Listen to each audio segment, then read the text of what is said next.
अचानकपुर गाँव मोला खोजत आवे वो मुंगेली शहर से गंगा के मेला घूमे लया वो मुंगेली शहर से गंगा के मेला घूमे लया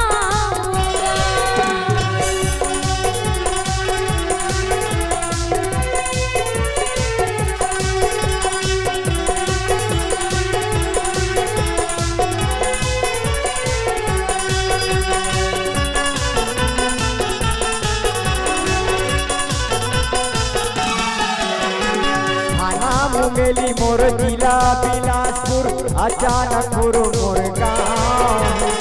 बीच चौराहा पीपर के छैया प्रेम आनंद मोर नाहे थाना मुंगेली मोर जिला बिलासपुर अचानकपुर मोर गाँव बीच चौराहा पीपर के छैया प्रेम आनंद मोर पर के छैया प्रेम आनंद मोर नाम मोला आवे नहीं दिन कैसे चला वो सखिया दिन मोला आवे नहीं दिन कैसे बिता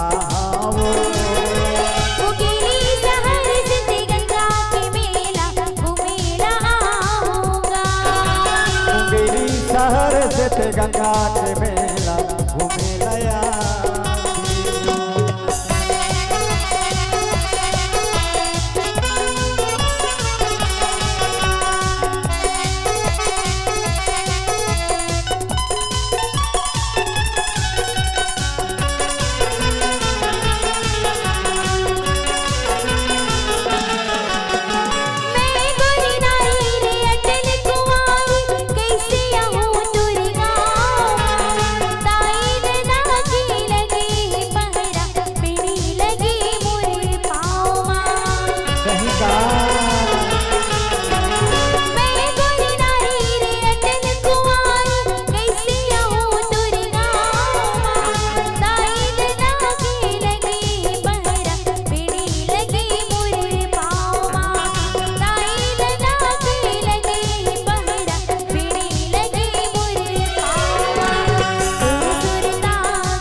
शहर से गंगा के मेला घूमे लया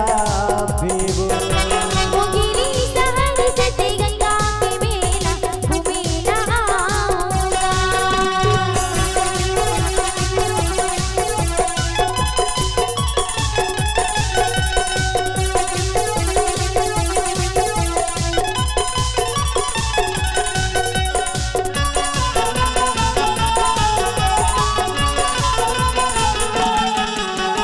पंजाना मोर प्रीत के रानी मैं तोर प्रेम दीवाना वो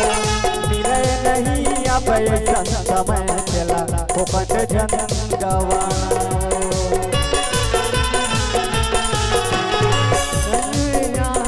प्रीत के रानी मैं तोर प्रेम दीवाना वो मिले नहीं अब समय चला फोकट जन गवाना वो मिले नहीं अब समय चला फोकट जन गवाना मन बगिया के फूल चिड़ैया उड़ाते आवे वो मन बगिया के फूल चिड़ैया उड़ाते आवे वो मुंगेली शहर से गंगा के मेला घूमेला आऊंगा मुंगेली शहर से गंगा के मेला घूमेला कहाँ में होते अचानकपुर गाँव मोला पूछते आऊंगा खिरहा में होते अचानकपुर गाँव मोला खोजत आवे वो